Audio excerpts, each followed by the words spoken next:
Dr. Reggie Jones Sawyer, are you interested? Actually, I'm interested in one or the other, but probably vice chair might make the most sense for me. So let's, when you get to that portion. Okay. And I'm open to either chair or vice chair. And the only reason I'm offering that is because I've done that before for other commissions and task forces. And I can offer help to the chair by when, I'll just say it, that when individuals in the legislature or in DOJ or others tell you no, I can push back on them. I can be your partner in justice. I'm, that's the best way I can say that. I want to push the envelope. And Okay. Have they made nominations? No, they're just talking right now. Okay. Steve, we can hear So you. how about this? Everyone is unmuted. I'm also interested in running for chair or vice chair. So if there's anyone on the task force who is not interested in running for either, I would suggest that one of you facilitate this conversation. Hello. Any volunteers? Dr. Brown, I think, is trying to get in. I would like to make an observation. I think the leadership should be split between those who are civil rights advocacy. Can't hear you. The structure to be balanced out. I can't hear. The leadership should be balanced out between civil rights and what else, Dr. Brown? We can't hear you. It's low. And those who are within the legislature, the assembly, or the structure, we should have balance. It takes two wings for a bird to fly and two wings for an airplane to stay in the air.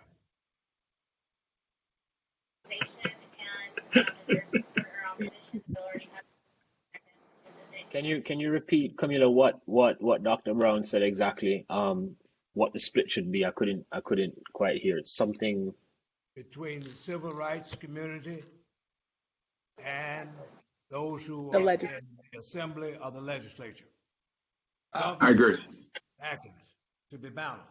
I agree. Totally. repeating yourself, sir. I have a clarifying question for Dr. Brown. So do you, by the leadership structure, are you saying that one, either a chair or vice chair should be someone from the legislature, and then the chair or vice chair should be someone outside of the?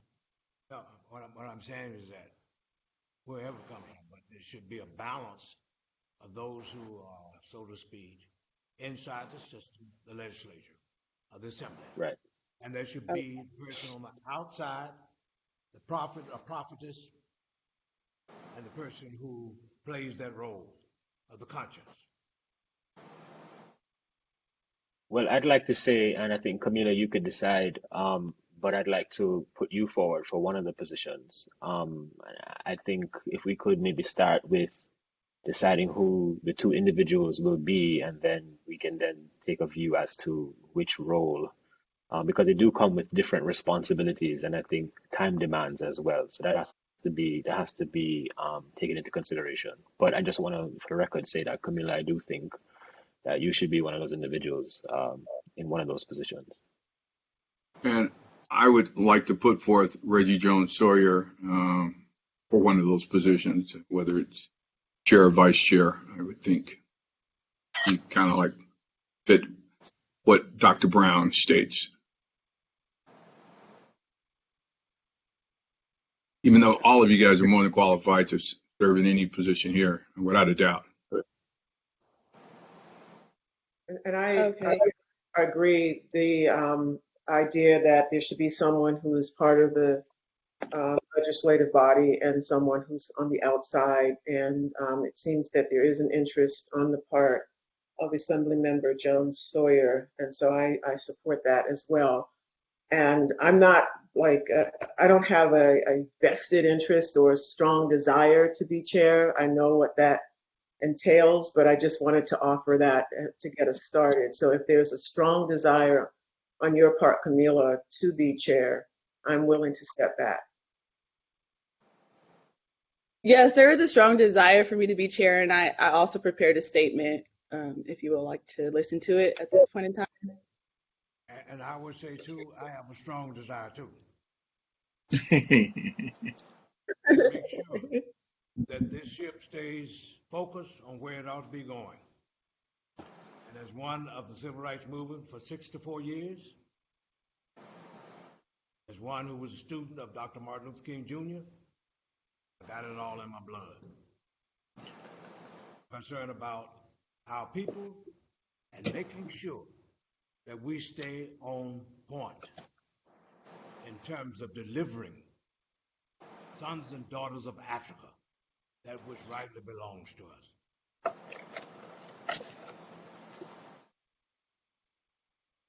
Well put, Dr. Brown. Thank you, Dr. Brown. Camila, would you like to read your statement? Sure. Hello, everyone. I am seeking to serve as chair for the State of California Reparations Task Force. In 2014, I earned a Bachelor of Arts in Political Science with minors in Education Studies and Film, TV, and Digital Media from UCLA. In 2019, I earned a Juris Doctorate from Columbia Law School in New York City. I attended Columbia Law School in New York City with the express intention of studying reparations in depth. For example, during my first year in law school, I reached out to the academic vice provost of the entire institution to ensure that Columbia Law School offered classes on reparatory justice before I graduated, to which they happily obliged. I graduated Columbia Law School with honors as an Harlan Fiske Stone Scholar, a recipient of the inaugural Eric H. Holder Scholarship, and as a recipient of the Parker School Recognition of Achievement in International and Comparative Law. In the same year, I participated in a program whereby I completed a dual degree and earned a Master of Laws with a specialization in International Criminal Law from the University of Amsterdam. In order to complete the program, I wrote and completed a thesis on international reparatory justice for the transatlantic slave trade, chattel slavery, and the afterlife of slavery, which was reviewed and graded by preeminent legal scholars in the fields of international law, international criminal law, and reparatory justice. I wish to serve as chair for the task force for a myriad of reasons. For one, I believe that I can provide expertise to the commission given my academic and professional background. For instance, Article 2, Section 8301.1, subsection 3A of Assembly Bill 3121 indicates that the task force shall address, quote, how the recommendations comport with international standards of remedy for wrongs and injuries caused by the state that include full reparations and special measures as understood by various international protocols, laws, and findings. Further, subsection 3B indicates that the task force shall address how the state of California will offer a formal apology on behalf of the people of California for the perpetuation of gross human rights violations and crimes against humanity against Black Americans who descend from chattel slavery in the United States. Both of the aforementioned sections of this bill require an acute understanding of international law, international criminal law, and reparatory justice, and how each of these legal doctrines intersect with international and domestic laws and protocols. For example, some of the various relevant international protocols that are relevant to this discussion include, but are not limited to, the Convention on Elimination of Racial Discrimination, in which the United States is a signatory, the Genocide Convention, the Convention on Elimination of Discrimination Against Women, the Proclamation of the International Decade for People of African Descent, and the Basic Principles and Guidelines on the Right to Remedy and Reparation for Victims of Gross Violations of International Human Rights Law and Serious Violations of International Humanitarian Law, or in other words, UN General Assembly Resolution 6147. Further, I wish to serve as chair or vice chair of the Reparations Task Force because I believe that I provide invaluable insight via my community organizing experience and connections. For instance, I have dedicated my time as a community organizer and I have connected with various major organizations in the reparations space to further reparatory justice related efforts. In addition, in the midst of the COVID-19 pandemic, I recognize the need to create a virtual community where people could still connect and learn about reparatory justice. Thus, in October 2020, I founded the Reparations Club on Clubhouse. Since its founding, the club has amassed over 10,000 members, which include professionals and influencers from various industries, as well as a few notable celebrities. Some of those featured guests have included someone who will provide expert testimony to us today, Dr. William Darity, professor and economist at Duke University, and co-author of the book From Here to Equality, Reparations for Black Americans in the 21st Century. Other guests also have included outgoing Georgia Congressman Kwanzaa Hall, Kathy Powers, who is a legal scholar at the University of New Mexico, and Sarah Collins Rudolph, who is the sole survivor of the 1963 16th Street Baptist Church bombing located in Birmingham, Alabama.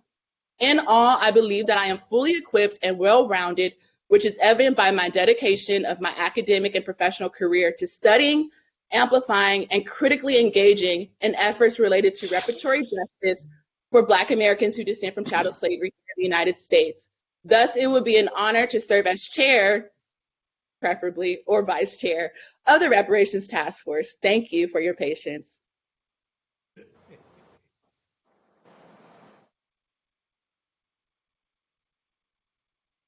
So am I clear in understanding, there's no one else interested in the position? Just to facilitate getting us to a point to vote. Can I make a couple comments? I'm not interested. I think this should be led by African Americans, for obvious reasons. I just want to say, given the background of each of you all, I'd be comfortable with any of you serving as the leadership of this task force. I agree with the approach about that Dr. Brown raised about legislative and also civil rights advocacy. I would add that at least based upon the Japanese American redress and reparations effort, it's important that the leadership have experience in convening or because there's a certain amount of synthesizing that goes on in connection with integrating everybody's thoughts, and sometimes they'll be very consistent, but I would anticipate at some point they'll be conflicting. And so the leadership helps in smoothing over the rough places and synthesizing into so that the goal is to get the body to move in one direction with unanimity.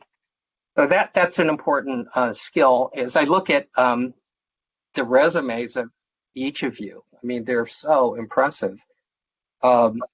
Each of you have had experience in that, decades, some of you. So, but I just want to point out, I think that's a very important skill that the leadership has to have or should have. Hey, I'll give an addendum here.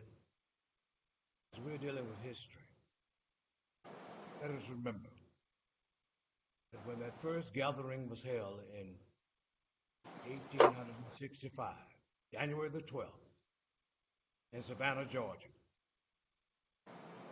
was 20 black preachers who were in that gathering. And it was Reverend Garrison Frazier who spoke up to Mr. Sherman and said, why can't we have 40 acres and a mule so we'll be able to build our communities, take care of our families, be self-sustaining? And that field order number 15 would have empowered us economically, academically, culturally, etc. Next, I would like to mention that in terms of the community base of the black community, whether you go to church or not every Sunday, or you are of different religious persuasion, black faith community is the base of the black community. And we're going to need support and buttress. And I feel that this task force can at best be a dream team, which the diverse skills, backgrounds, experiences are pulled together, and it becomes a we thing, not an I or their thing. I'm for unity. I have an international experience, and this coming August the 22nd, August the 22nd, 22, Not around, it's right around the corner. We have an election coming up too. But thanks to the Church of Jesus Christ of Latter-day Saints, who were not all racist, that was Brigham Young, but it was Joseph Smith, who was an abolitionist in New York State. And what's happening today? That denominational body is dealing with its checkered past, and they will be given a multi-million-dollar gift to the NAACP. 70 young people from our faith communities and the NAACP network will be taken to Ghana, West Africa, so they will become, as Du Bois said, missionaries of culture, justice, and self-help. Come back to the United States of America and push for a better day for our peoples. I think that's why, and I'm not being self-serving in saying this, but I think that's why I bring to the table that kind of a comprehensive, broad-based support system in order that we might work together and follow with the opportunity that Governor Newsom has given us. Dr. Weber was the social engineer of, bring to a reality. A solid, significant, soulful, stellar reparations package. I'm going to just jump in here and say, can everyone hear me? Yes. Thank you. Yeah, I'm going to jump in here and say, just also lift what Don Tamaki just said. I think that you are all tremendous. I'm in awe of all of you, and you can all provide just profound leadership. One thing that's important to me is that there is gender balance in our leadership. I think it's critical that the leadership is representative of both male and female perspectives. And with that said, I would love to see that dynamic in our leadership. Is there anywhere in the bylaws that there couldn't be two vice chairs? Or is it clearly stated just one of each? One chair for sure. Is it possible to have two vice chairs? And the only reason I say this, as I stated, I think this is an amazing group. Anyone could step into the leadership mantle and hit the ground running. But when you look at the historical aspects of what Dr. Brown has meant, not only to the state and to this nation, I think it would send a great signal, not only to California, but the rest of the nation, how serious we are about this. And this is no slight on Attorney Moore. She's brilliant. She's passionate. But I would strongly support Dr. Brown. I too was leaning toward the gender balance here. And unfortunately, we don't have a female legislator person part of the committee. I have no desire to serve in any one of those capacities. And like I say, if our bylaws would allow us to bifurcate the vice chair, I would definitely move to nominate both Attorney Moore and Mr. Jones Sawyer. Senator here, and again, this is Sarah Belton, your legal counsel. I have to provide the legal perspective, which is that we don't have bylaws, but we are guided by the statute that speaks to one chair and one vice chair. We are also guided by Bagley-Keene and the rule of two. And when three people gather about official business, which we would have with a chair and two vice chairs, we risk violating the rule of two and violating Bagley-Keene on a persistent basis. So we had not considered this. My off-the-cuff response to you is that I would not advise you to have a chair and two vice chairs.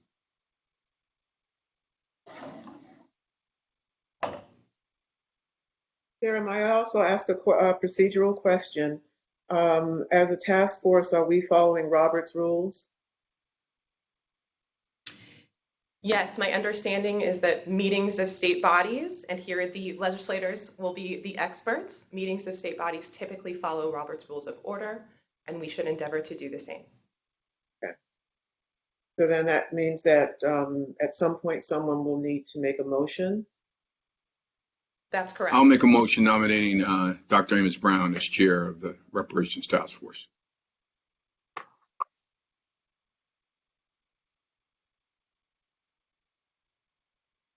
I'm going to get a second. I would second that motion. I think he would bring a great moral authority to the task force, and recognizable, identifiable voice. Write it down.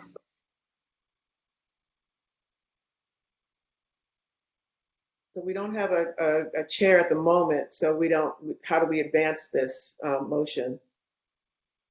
We will roll call a vote on the motion on the floor, which is Dr. Amos Brown as chair of the Reparations Task Force. As we did this morning, we will go in alphabetical order among the task force members to roll call this vote, beginning with Senator Bradford. Aye. Dr. Brown?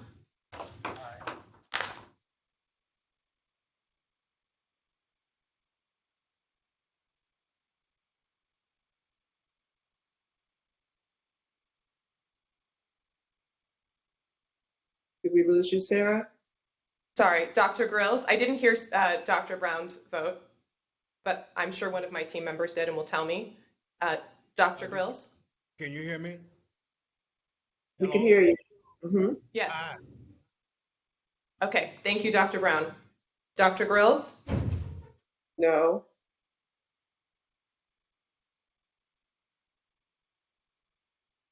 Lisa Holder? Aye.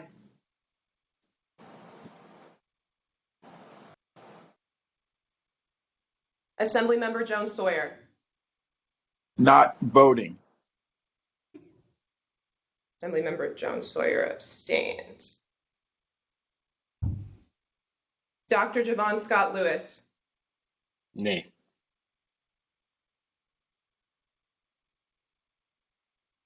Councilmember Monica Montgomery Stepp? Nay.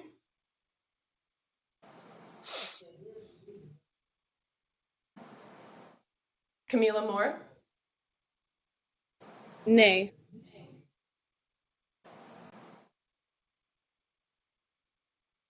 Don Tamaki? Aye. I'm sorry, Don, I need you to repeat that one more time. Aye. Okay. Assemblymember Jones Sawyer, I need to ask if you were going to reconsider your abstention because it is a tie vote at 4 yeas and 4 nays.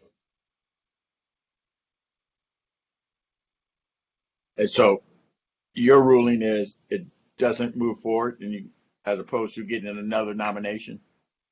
I believe that you'd need more yeas than nays to advance the motion on the floor. I'm open to other interpretations from the experts in Robert's rules, but I do not believe that a tie vote advances the motion. No. The tie vote kills it.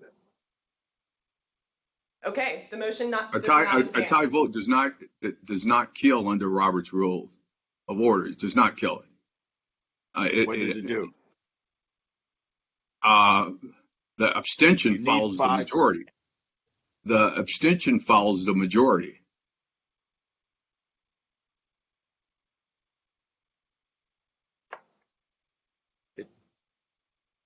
It's still 4-4. Can we make another nomination? Fine. Because I'll nominate myself for chair. So no is my answer. Now go to the next. I would like to nominate myself for chair and putting the motion on the floor. Can't nominate yourself. That's not Robert's rules. You can't nominate yourself. I move to I didn't know nominate Camila Moore for chair of the task force. And I will second.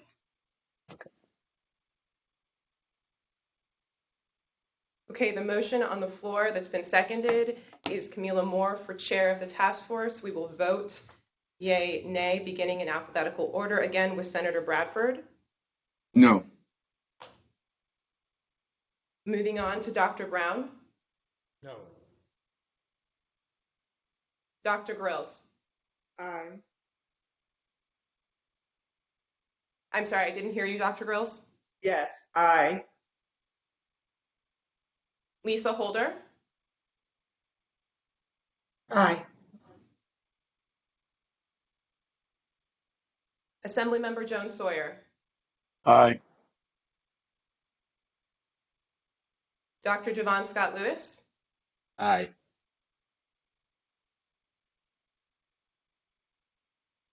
Councilmember Monica Montgomery Stepp. Aye. Camila Moore. Aye, if I can vote for myself. Don Tamaki. Aye. Okay. By a vote of 7 ayes to 2 nays, the task force has elected Camila Moore as chair. We still need to Well, move I on make now. a motion now that we nominate Dr. Amos Brown as vice chair.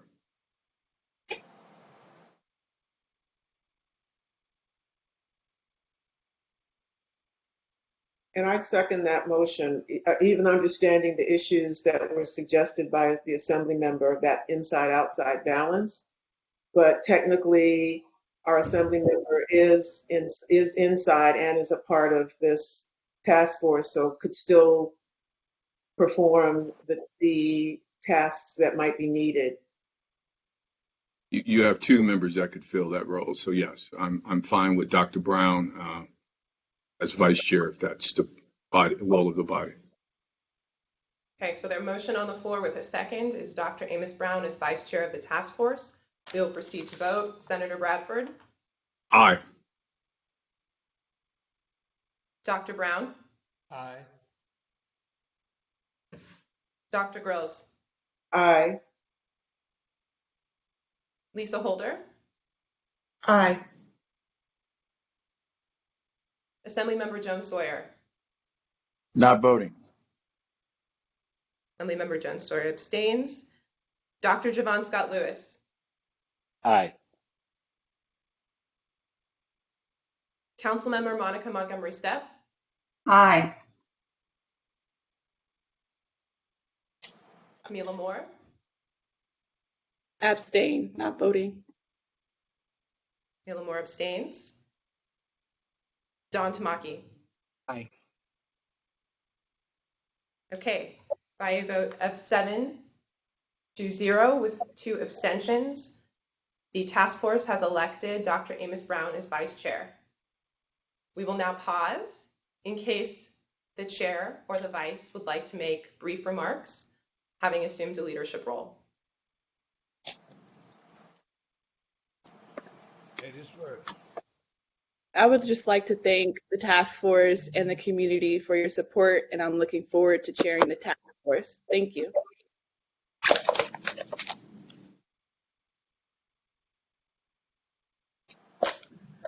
would like to express my deepest appreciation to everyone. As I said in my remarks, I'm a weed brother in this endeavor. And I think it is a significant thing, too, Dr. Moore, you're chairing, the Vice President of the United States of America is Kamala Harris, is a member of Third Baptist Church that serves as her spiritual base. And we have a wonderful team. So let's get to work. I would I just love add it. that, sorry, that there's a cross-generational team approach, which is terrific. As I said, Dr. Brown, what better imprimatur, that could the task force have than his name and reputation? And Kamala Moore, young activist lawyer, works for me. So thank you. Okay, I want to thank the task force members for their active participation up to this point.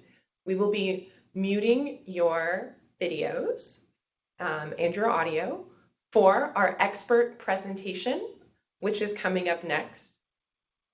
And as we prepare for that next agenda item, it is my absolute pleasure to introduce our presenters. Kristen Mullen and William Darity are the co-authors of From Here to Equality, which we've all read. Kristen is a folklorist and the founder of Artifactual, an arts consulting practice, and Carolina Circuit Writers, a literary consortium that brings expressive writers of color to the Carolinas. Professor Darity is the Samuel Du Bois Cook Distinguished Professor of Public Policy, African and African American Studies, and Economics at the Duke University Sanford School of Public Policy. We are excited and very grateful that they can join us today. Thank you so much. Thank you all. Good afternoon. We are, as was introduced, A. Kirsten Mullen and William A. Sandy Darity Jr. We are grateful for the opportunity to contribute to this important discovery process. We would like to acknowledge the support and guidance we've received from the California Department of Justice team of Jasleen Singh, Kamwaroop Singh, Ziyun Yang, and Aisha Martin Walton. We are deeply grateful to Lucas Hubbard for research assistance and technical expertise. Next slide, please. There are many ways to define reparations. The compact edition of the Oxford English Dictionary lists several. Reconciliation, to bring a person into friendly agreement with another after an argument. The act of restitution, the act of restoring to a former state. The restoration or renewal of a thing or a state of being. The act of repairing or mending. Assemblymember Reginald Jones Sawyer, in his introduction, invoked America's founding father, Thomas Paine, who said, we have the power to begin the world again. In 1775, Paine also advocated for the abolition of slavery and for the allocation of land to the formerly enslaved. I quote Thomas Paine, "Perhaps some could give them lands upon reasonable rent, some employing them in their labor, still might give them some reasonable allowance for it, so as all may have some property and fruits of their labors at their own disposal and be encouraged to industry. The family may live together and enjoy the natural satisfaction of exercising relative affections and duties, with their civil protections and other advantages like their fellow men and women," I'll add. Another definition of reparations, the act of making amends for a wrong done. But today, when we, Kirsten Mullen and William Darity, talk about the case for African American reparations, we are referring to a plan of action that will place America on the path to racial equality. Next slide, please. The three pillars of ARC: acknowledgement, redress, and closure. ARC. Next slide, please. Acknowledgement, recognition and admission of the wrong by the perpetrators or beneficiaries of the injustice. Next slide, please.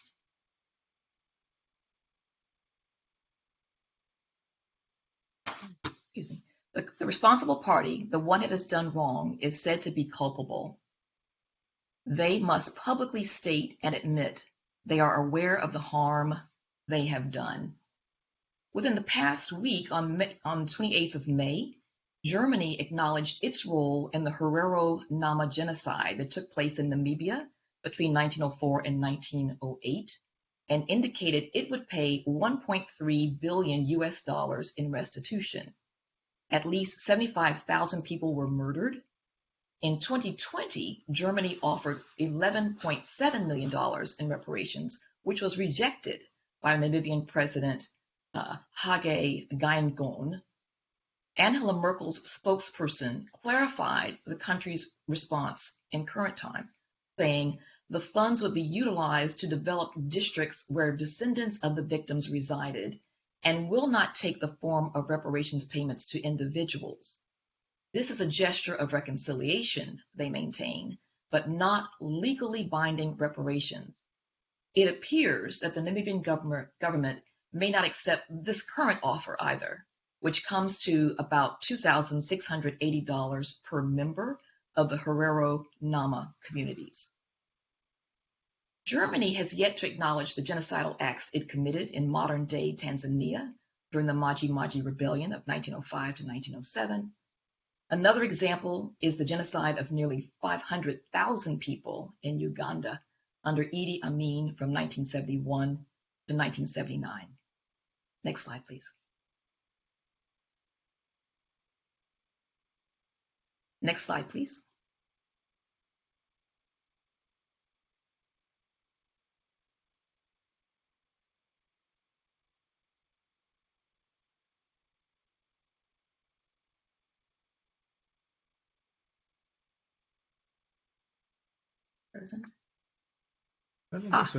Thank you.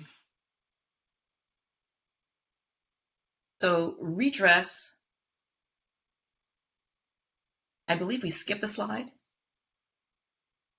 Thank you. Yes, redress, restitution, or compensation. In 2006, Morocco compensated victims of the so-called Days of Lead, a period of intense human rights violations from the mid-1960s to the 1980s under the reign of King Hassan II. Germany has paid $89 billion in restitution to Holocaust victims and an additional $662 million since the onset of the COVID-19 pandemic. Next slide, please. Redress, restitution, or compensation. Compensation the U.S. government already has given include payments to Japanese Americans incarcerated during World War II, payments to families who lost loved ones during the 9/11 terrorist attacks. Some 47 of those individuals were from California. Payments to victims of the Boston Marathon bombings. Payments to those Americans taken hostage in Iran.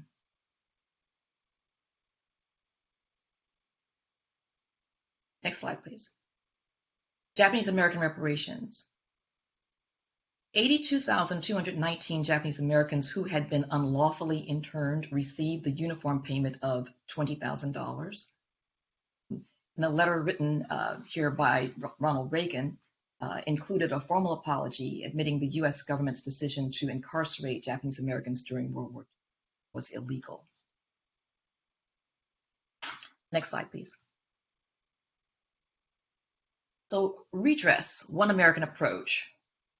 In an extraordinary reparations case, payments to U.S. citizens who were held hostage in Iran occurred as a consequence of 2015 legislation. So funds went to the former hostages or to their estates. Spouses and children were authorized to receive lump sums of up to $600,000. The bill also provided an additional $2.8 billion for 9/11 victims and their families. Payments were to be made within a year. Individuals who already had received $20 million or more from other lawsuits may not have been eligible to receive the entire $4.3 million award. Americans who were in the American Embassy in Kenya in 1998, when it was bombed, have been awarded $3 million each as part of the State Department settlement with Sudan. 224 people who were killed in the 1998 bombings in Nairobi and Dar es Salaam, and 54 of those individuals were embassy employees or contractors. And then in the American Embassy hostage case, those individuals also received compensation for their temporary loss of freedom. But this is the only case that we're aware of anywhere in the world where individuals who were victims of abuse were awarded $10,000 per day of their abuse. And note here, at the same rate, the compensation for a Black American enduring a single decade of Jim Crow would be $36.5 million. Next slide, please. Closure. Closure is achieved after an account is settled, a debt has been paid, No more claims will be made on the responsible party by the victimized community as long as there is no renewal of atrocities and no new harms are inflicted. Next slide. So what are not reparations? These are our perspectives. Social programs are not reparations, affirmative action is not reparations, and reversing harmful policies without also providing adequate compensation for their effects. None of these things, in our view, are reparations. Other reparations proponents have suggested that these types of steps are acts of redress. However, our personal view is that these steps are not compensation for the harms. They may stop the harms, but they are not restitution for the harms. These are important steps to take, particularly if there are ongoing practices in the state of California that perpetuate racial harm. But under the terms of the definition that we offer, these steps are not reparations. We certainly feel the task force should consider ending any policies that are producing ongoing harms. Next slide, please. Reparations cases for other groups based on past atrocities in California. Asian Americans, Chinese American massacre in Los Angeles of 1871, and then of Native Americans. California gained statehood in 1850. Between 1849 and 1870, it is conservatively estimated that American colonists murdered some 9,500 California natives. One relevant question: were large numbers of Native Americans in California marched out of the state or marched to reservations? Next slide, please. Atrocities directed at the Latinx community. We have Dodger Stadium and Chavez Ravine, the Bracero program of 1941 to 1964, the exploitation of farm workers, Cesar Chavez and United Farm Workers in Action, and then note of the Zoot Suit riot of 1943. Next slide, please. So why reparations? There are arenas in which past atrocities make the case for reparations for Black American descendants of U.S. slavery.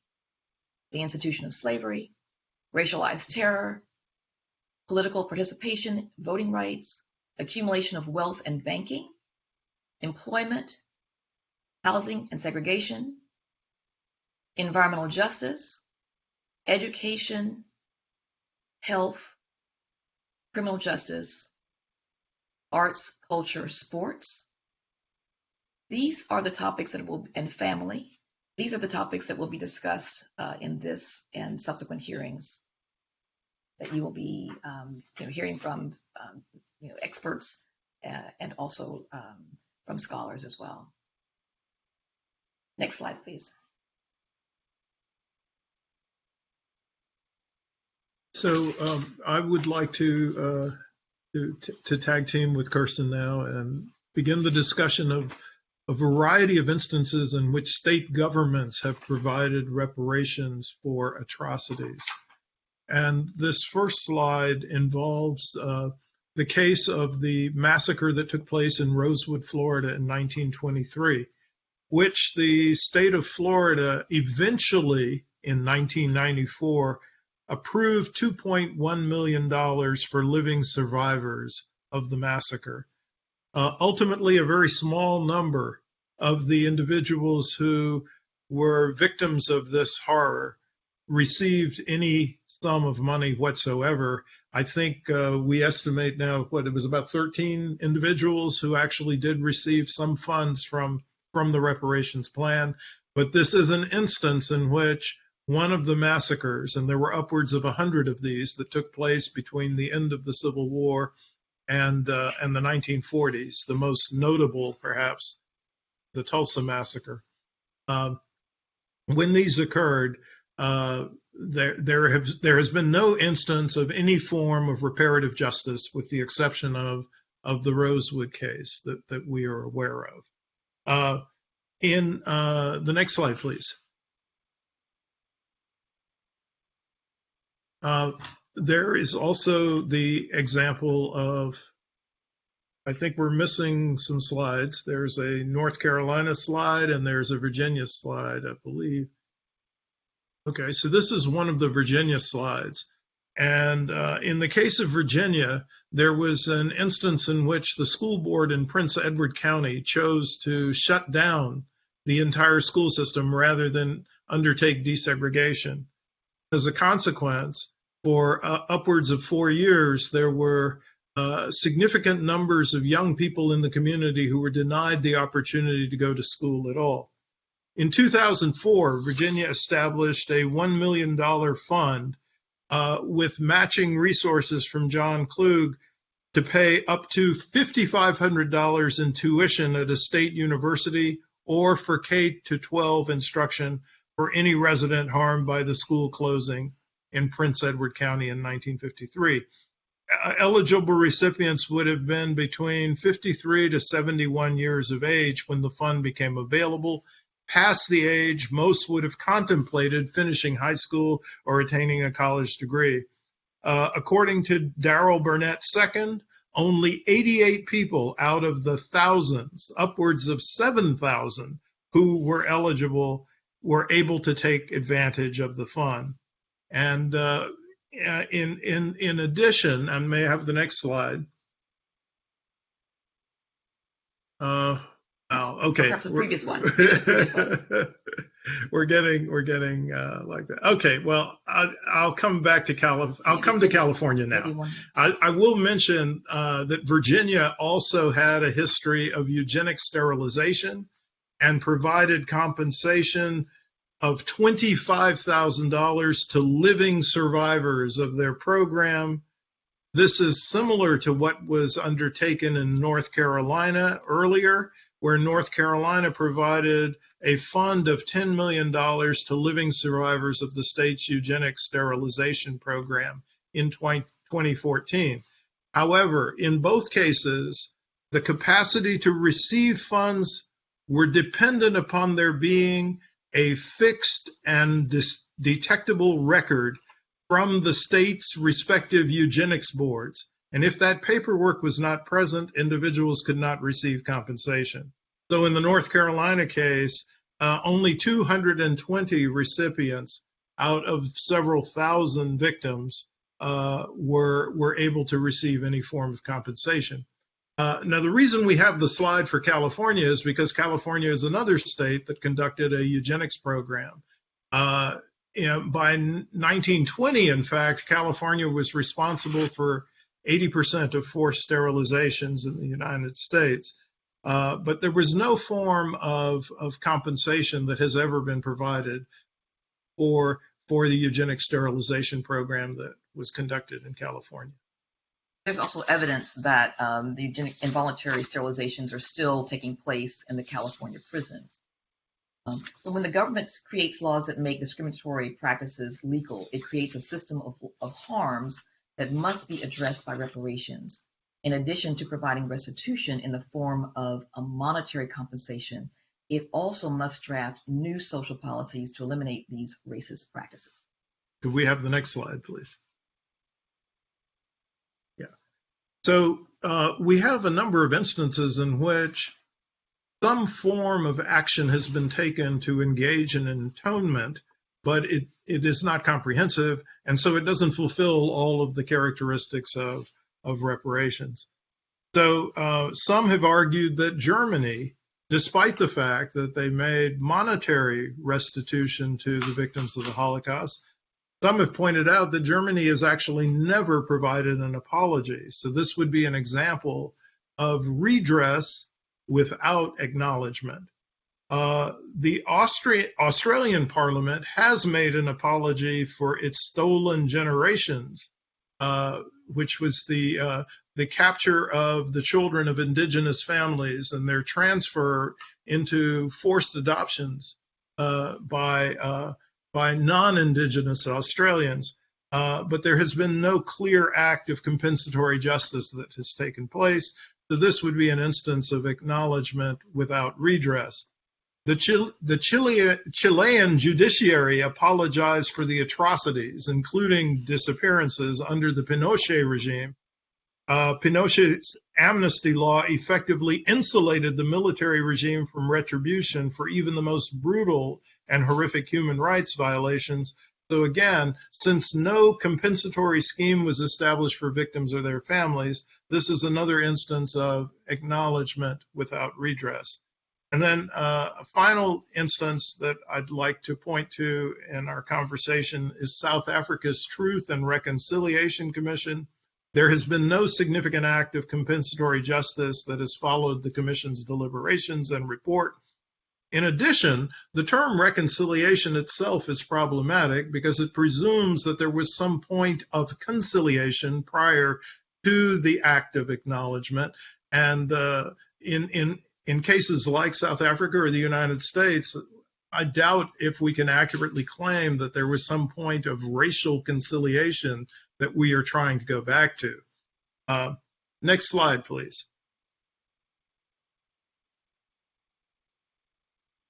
An example of apology with redress is the Japanese American reparations program, but the United States government provides us with an example of apology without redress. The Senate bill, concurrent resolution in 26 from the 2009-2010 session of Congress, actually constitutes an acknowledgement of the injustices of slavery and legal segregation in the United States. But if you will look at the bottom line in this slide, there's actually a disclaimer in the Senate resolution where they indicate that this declares that nothing in this resolution authorizes, supports, or serves as a settlement of any claim against the United States. And so here is acknowledgement without redress. And in 2007, 2008, there were several state legislatures that apologized for their relationship, ties, and benefits from the slave trade, but none of them engaged in any form of active redress. Next slide, please. So AB 3121 does have a charge to the task force to craft an apology. The task force is supposed to recommend how the state of California will offer a formal apology on behalf of the people of California for the perpetration of gross human rights violations, crimes against humanity on African slaves and their descendants. The critical question is, will there also be an act of redress, and what form might it take? Next slide, please. Well, of course, by the time enslaved, Black people were brought to California, they generally had been born in the United States, and no longer was their birthplace located on the African. Yeah. Okay. Next slide, please. So we think that the task force will have the following set of obligations in addition to the crafting of a statement of acknowledgement. The task force will have to establish what the scope of culpability of the state of California is, including ongoing policies that contribute to racial disparities. The state will have to identify what the appropriate acts of the task force will have to identify what the appropriate acts of atonement are by the state of California. And the task force will have to address the capacity of the state to implement acts of atonement. Final slide, please. So there's a quotation that we like to share from Malcolm X, which we think is a really powerful analogy for the purposes of making an important distinction that we'd like to leave you with. Malcolm X said, "If you stick a knife in my back 9 inches and pull it out 6 inches, there's no progress. If you pull it all the way out, that's not progress. Progress is healing the wound that the blow made, and they haven't even pulled the knife out, much less heal the wound. They won't even admit the knife is there." Now, the critical thing that we like to extract from this quotation is the distinction between pulling the knife out and healing the wound. And we'd like to argue that in instances of dramatic racial injustice, both must take place. The knife must be pulled out or the harms ended. and the wound must be healed. And that means that some form of compensation or redress has to take place. But they are not the same things. Healing the wound and pulling the knife out are distinct tasks, both desirable, but it is only the former, healing the wound, which really constitutes the redress component that's required for full reparation. Thank you.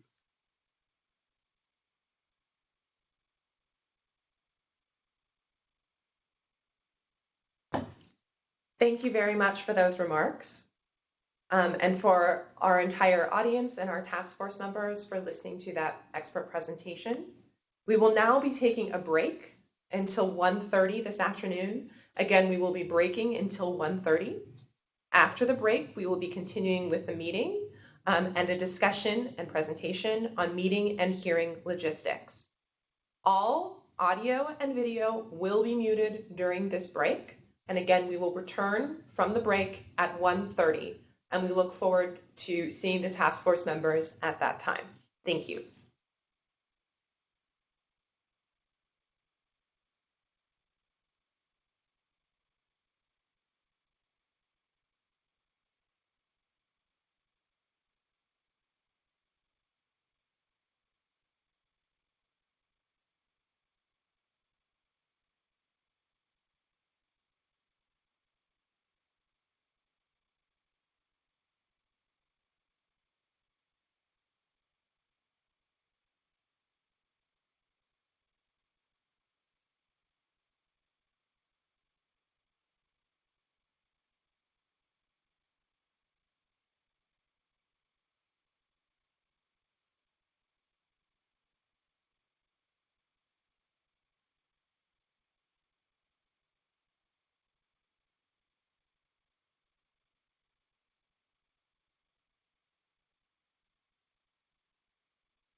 Hello? Hi, everyone. We are coming back from break.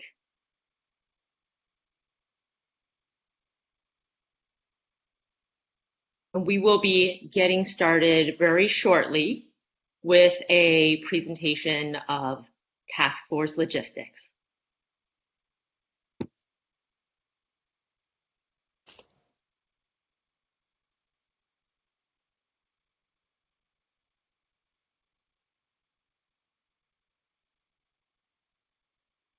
Okay, great. Welcome back, everybody. I want to remind everyone attending the meeting that all meeting materials will be and are currently available on our website, which will be posted at the end of our meeting. Also on the website is a recording of our video today. So again, hi everyone. My name is Siyun Yang, and my first name is pronounced like see you in 5 minutes. I am absolutely humbled and honored to be part of the work supporting the task force. Let me give you a presentation of the summary of the work that our office here at the Attorney General Civil Rights Enforcement Section have been doing in preparation for your arrival. Next slide.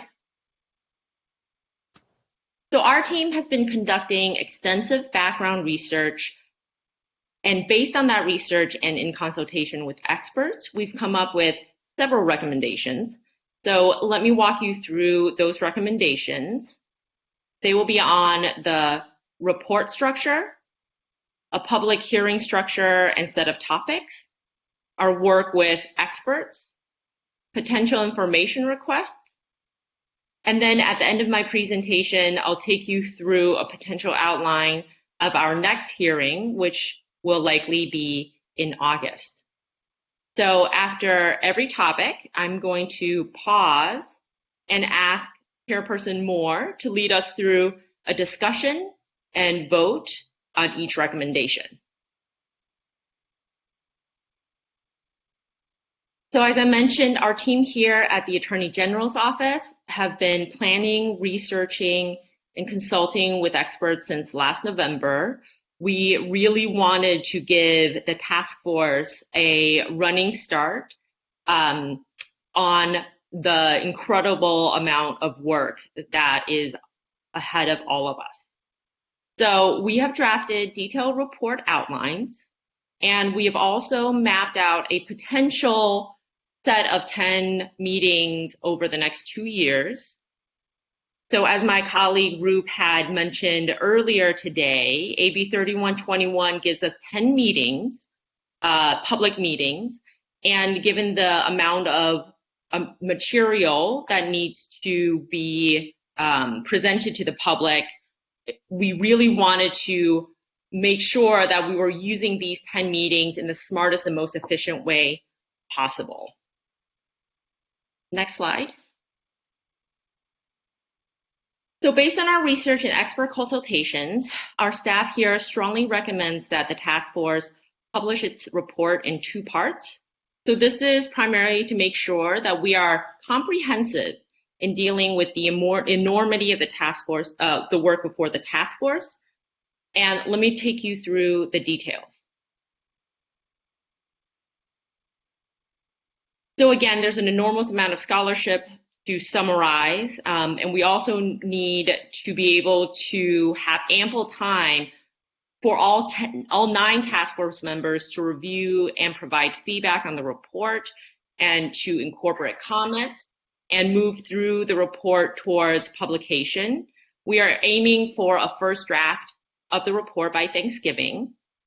So the legislature has also appropriated additional funds for additional personnel here at the Attorney General's office.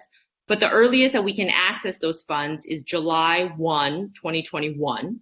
So we advise that a report be issued in 2 parts so that we may take full advantage of the funds that have been allocated to the task force.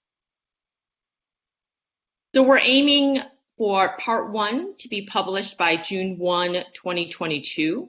And part 1 would describe the state-sanctioned systemic racism experienced by Black Americans and its roots in slavery. We've broken the topic up into 12 areas of systemic racism. Part 1 will describe the horrors of the specifically American system of slavery and the white supremacy ideology created and maintained to support that institution. It will describe the racial terror experienced by Black Americans and how federal and state governments failed to protect Black Americans. It will describe the objective of that racial terror, which was to disenfranchise Black Americans and prevent them from participating in the political process. This photo was taken in 1952 in South Los Angeles, and in the photo is Rayfield Lundy, a politician running for election at the time with his wife. Also in part 1, we will be discussing government-instituted housing discrimination and segregation, the resulting education inequalities and environmental degradation experienced by Black Americans today. This map of Los Angeles was issued in 1939 by a federal government agency. The red areas were Black communities and other communities of color that the federal government deemed to be uncreditworthy, based only on the color of their skin. As a result, banks refused to issue mortgages to Black families. This was called redlining, an example of the government discrimination against Black families that continued well into the mid-20th century. The effects of redlining are still felt today, as we can see in this graphic. On the left is the same federal agency redline map that we saw on the last slide. This time, this map is of Oakland. On the right is a map shaded with statistics from the CDC. The red areas are areas that the CDC has determined are more vulnerable to disasters like COVID-19. As you can see, the red-lined areas from 85 years ago correspond now to the most vulnerable areas. We will be discussing these issues and more in the health section. Part 1 will also discuss discrimination in arts and culture and the creation and dissemination of negative stereotypes, how that has affected discriminatory government laws and policies, and other issues relating to Black families. Finally, in part 1, we will have a discussion of labor discrimination and the unequal treatment of Black Americans in the criminal justice system. The cumulative effect of all this government-sanctioned systemic discrimination is the enormous wealth gap between Black and white Americans, which persists across education levels and family structures.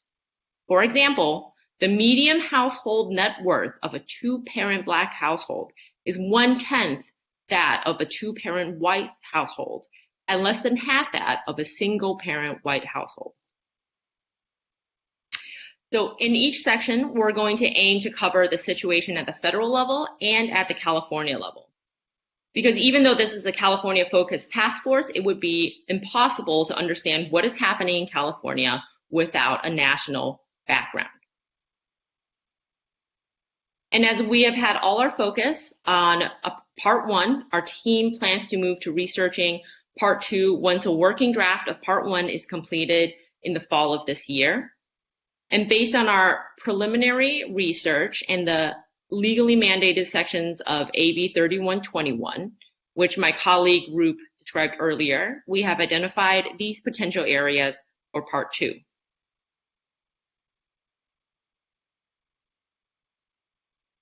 So it's important to note that the DOJ staff here will support the task force work by being as comprehensive as possible in describing all possible reparation schemes.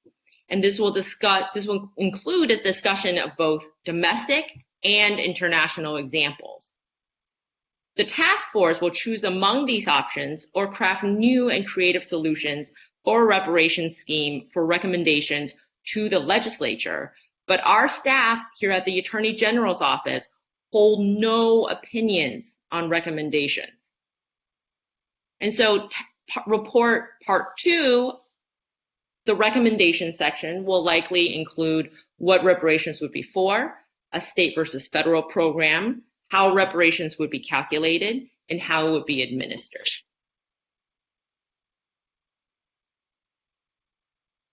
So part 1, as you can imagine, contains a lot of information, and this really has been the focus of our work so far.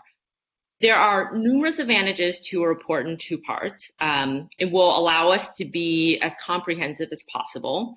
As we heard earlier from our experts, and also by comments from the task force members, reparative justice is a process, and acknowledgement of the wrong committed is a critical element of the process.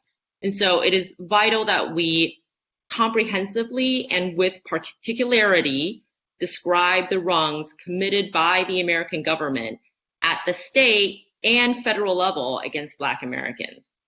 So another advantage of the report in 2 parts is that we will be able to include all the information and witness testimony received during the public hearings into the reports. A 2-part report will allow for maximum public participation in this process. If we were directed to issue 1 report published by June 1, 2022, we would not be able to fully utilize the allocated funds given to us by the legislature. The reports could potentially be under-researched. It would be more challenging to plan public hearings and include maximum public participation in the process into the published report. Next slide. Okay, so our staff here has made a proposal of a report in 2 parts. Part 1 to describe the systemic discrimination and be published by June 1, 2022. And part 2 to discuss the recommendations and be published by July 1, 2023. And so here I ask that a member of the task force make a motion to accept the DOJ staff's proposal that the report be in 2 parts. Madam Chair, I have a question to comment. Hello? Go ahead, Dr. Brown. I find it interesting in terms of the antithesis stating the problem. There was no mention of the out-migration of 1858 and the status of affairs in San Francisco alone that caused 800 to 1,000 Black folks to get aboard that ship, the Commodore, and go up to British Columbia and settle on Victoria Island at the invitation of General Douglas. Also, it should be underscored of what happened to R.C. Lee. That was a civil rights case that was prevalent here from 1857 to 1858, April the 13th.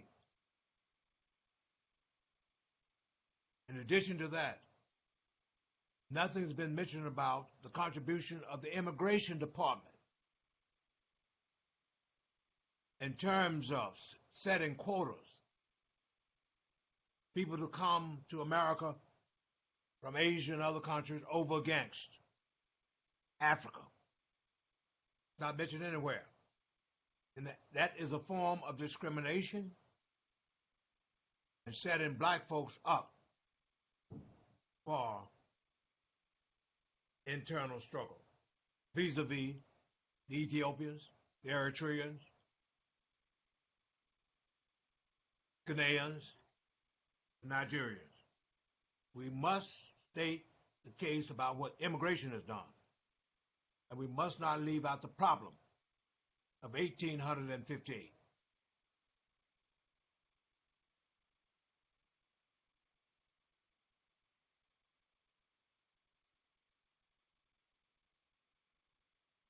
Thank you for that.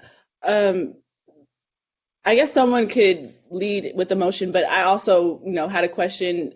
It's more so a comment, and this is based off of a preliminary discussion that I had with the DOJ before we started. But my concern is, I'm okay with a two-part report. I guess my only reservations is for the two parts. I'm not sure if the two parts should be extended until the sunset deadline of 2023. And it kind of goes back to something Dr. Darity said earlier. This isn't really a truth and reconciliation process. Like, we understand that we have to do our due diligence in terms of gathering the research and the expert testimony and the public testimony to make sure that whatever report or reports, plural, that we publish are as comprehensive as possible. But the intent of this bill is a remedy bill more so than a study bill, right? And when you go, Black people being homeless, you see Black people suffering. And personally, I have reservations with extending the report until 2023. I think that if there's a way to expedite the process, that's something that I would be in favor of. But I understand that's a conversation that we might have to have at a later time.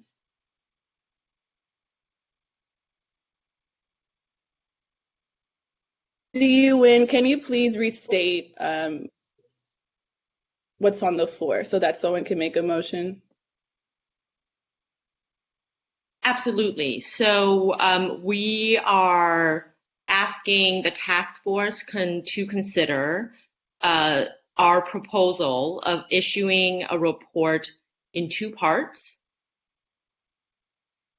One, to describe systemic discrimination and be published by the deadline of June 1, 2022. And part two, to discuss recommendations and to be published before the sunset date. Madam Chair.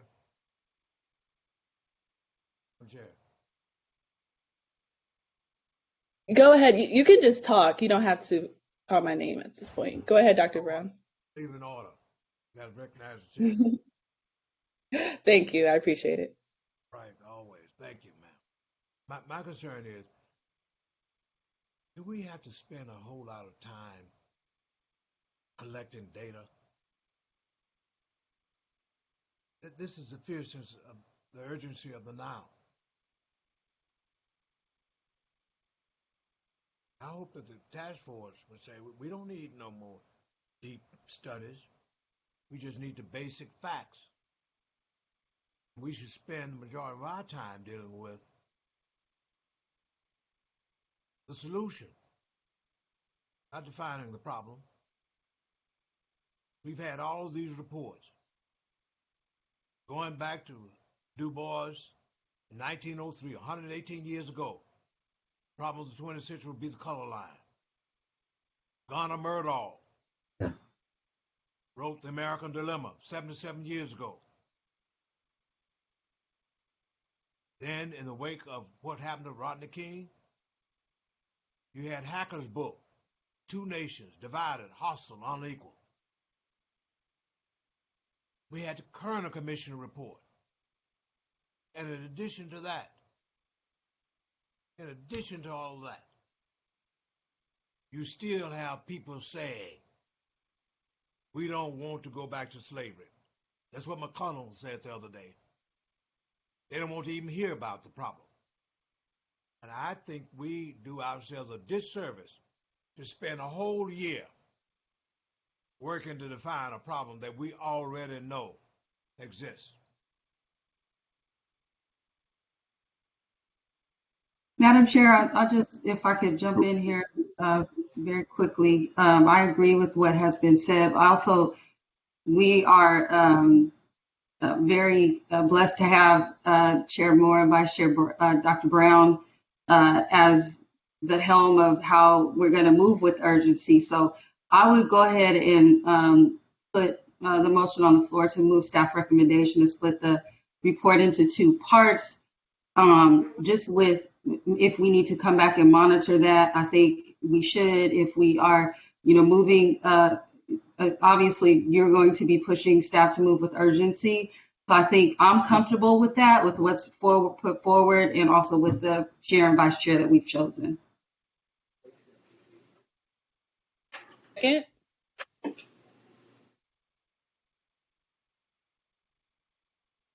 Is there a second? Yeah, I will second the motion to move the recommendations forward for two reasons. I do think the staff at the DOJ understands their capacity and their bandwidth intimately, and I value that recommendation and that insight.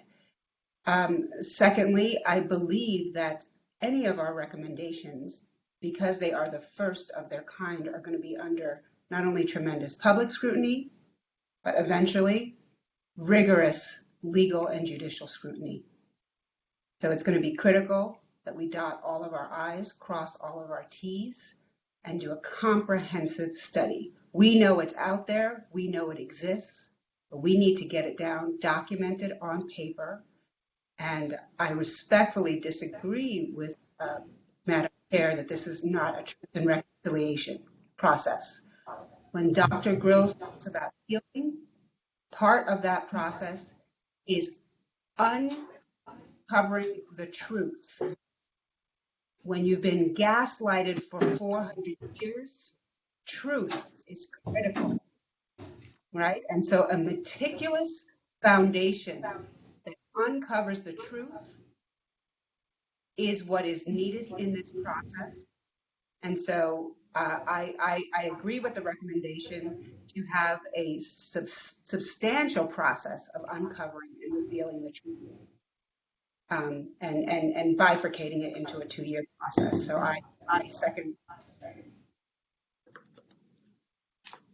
I would like to chime in a bit, Madam Chair.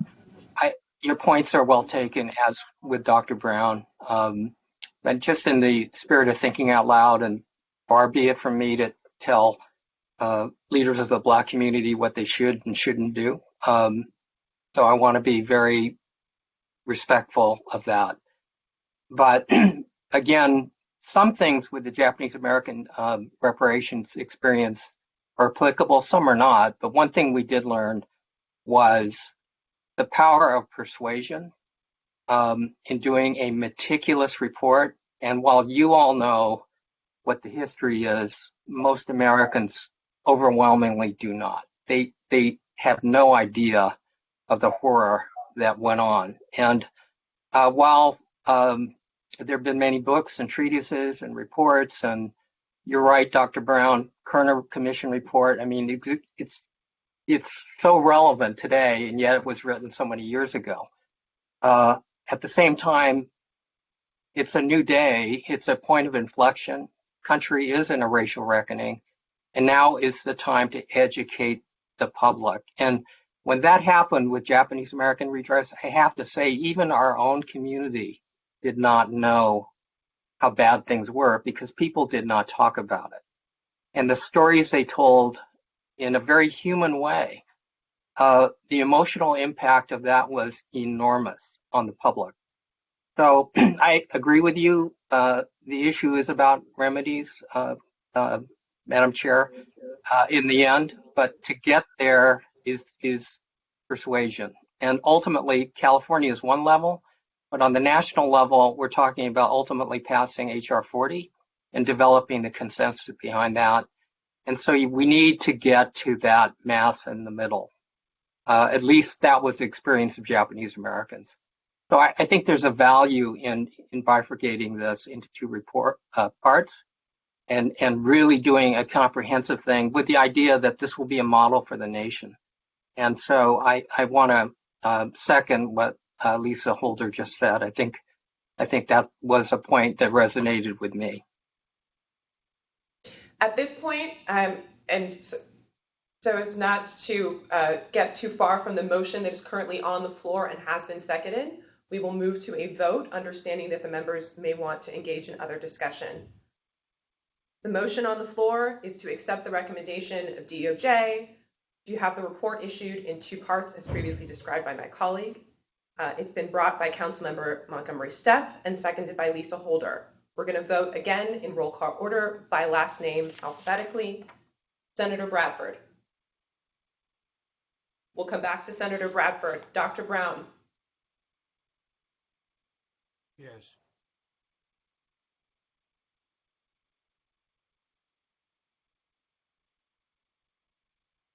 I'm sorry, Dr. Brown, I didn't hear you say yay or nay. I believe Dr. Brown said aye. Thank you, Dr. Brown. Dr. Grills.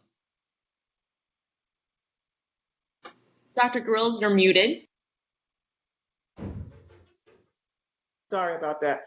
I have a procedural question here because once a vote is on the floor, there's call for discussion. And I have yet to be able to voice my opinion about what's been shared about what we're voting about. So I'm not sure how to proceed. Point of order.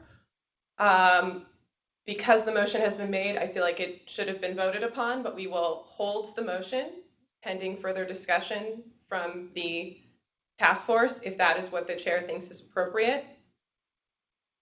Yes, that was what I was going to suggest before Dr. Grill spoke up. So thank you. I think there needs to be action on this matter before we take a vote.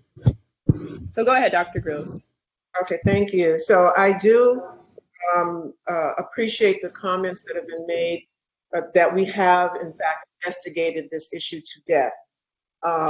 At the same time, I also think that it is important, some of the things that other members of the task force have been sharing about, persuasion and about being very careful to cross our T's and dot our I's. I think that we need, I agree with the 2-part. I also think that we could figure out a way to expedite the process just a little bit, altering that timeline. But I think we do need to do our due diligence in making sure that community voice is included in our process. And so if we rush that, we run the risk of not being inclusive and not having community buy-in. We're dealing with a set of recommendations that is not going to please everyone. And we want to be able to say that we have at least taken the time to hear everyone and to uncover what we yet still do not know, particularly about California.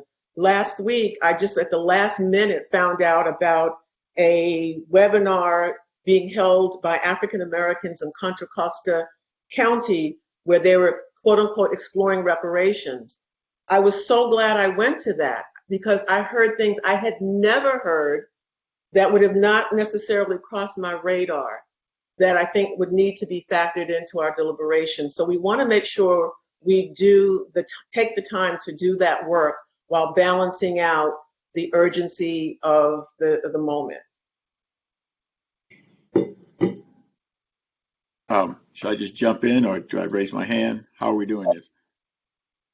Let's just jump in. Thank you. Let's have an organic conversation, discussion. Okay, and hopefully this moves us to where we just go ahead and vote, because what I'm hearing is what we in the legislature call who is harmed, what is going on, how you generate excitement for your bill or generate excitement for your issue is you got to show harm.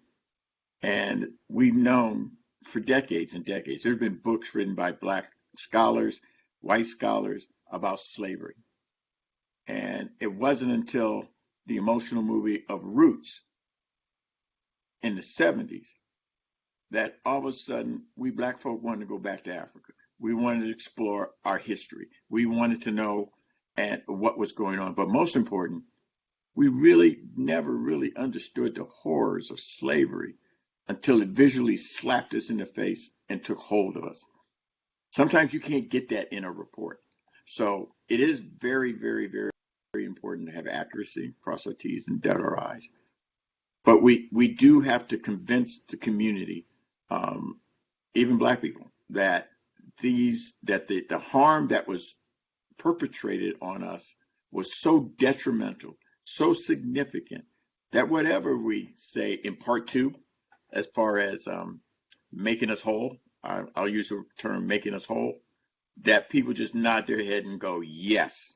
Because for me, part one is generating that enthusiasm, generating that cause. Look, a lot of people didn't believe police shoot black people in the back until when? They saw Rodney King, and then they started to see this visual of people getting shot, black men, unarmed black men getting shot, black women getting killed. Then it became real. Unfortunately, it became real in the 2020s, but you know, that's what happens. So no disrespect to DOJ, but they are very technical folk, and they'll put it down like lawyers. No disrespect to the lawyers here, but they'll put it down that way. But we got to give those pages life in a way that isn't usually in a report. And I think that's our responsibility to help DOJ and the AG's office write this in a way that it inspires people to our mission, our cause, but ultimately, hopefully, why we chose what we chose. The two-part system makes sense to me, as long as we're on the first part. Because if you nail the first part, part two is going to be really, really easy. But you got to nail that first part. You got to generate publicity. You got to do all of that, which may be another conversation away from here about how we, as someone said, you get buy-in, or as Dr.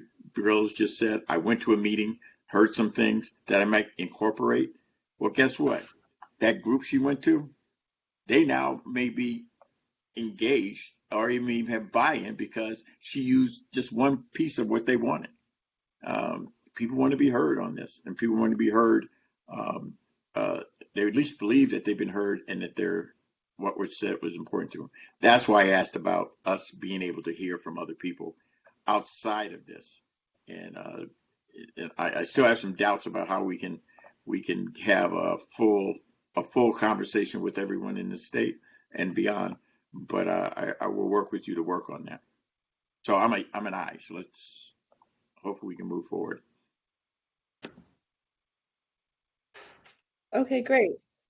Does anyone else have a comment on this point of discussion?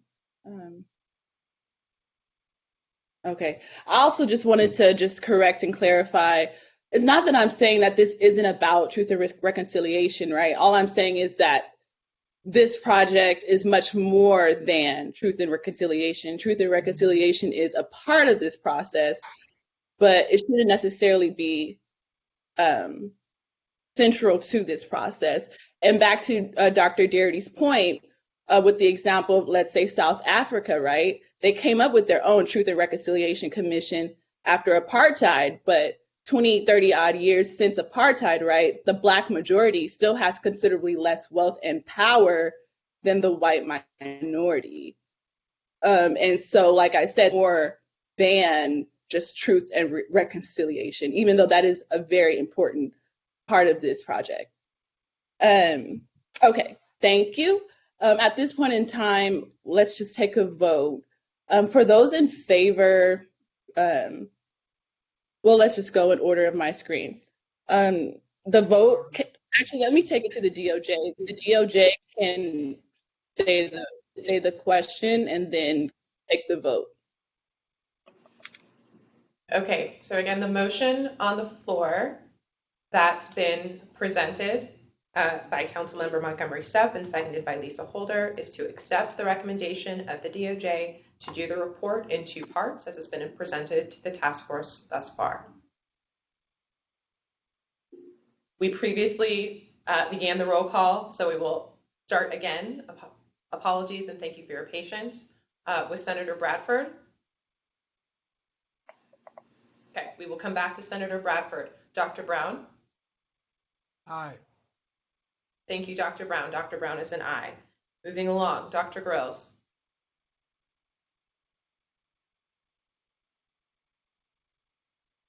Aye. Dr. Grills is an aye. Moving along, Lisa Holder. Aye. Thank you, Lisa Holder. That's an aye. Assemblymember Jones Sawyer. Aye. Thank you, Assemblymember. Dr. Javon Scott Lewis. Aye. Thank you. Councilmember Monica Montgomery Stepp. Aye. Thank you, Councilmember. Chair Moore. Aye. Thank you, Chair. Don Tamaki.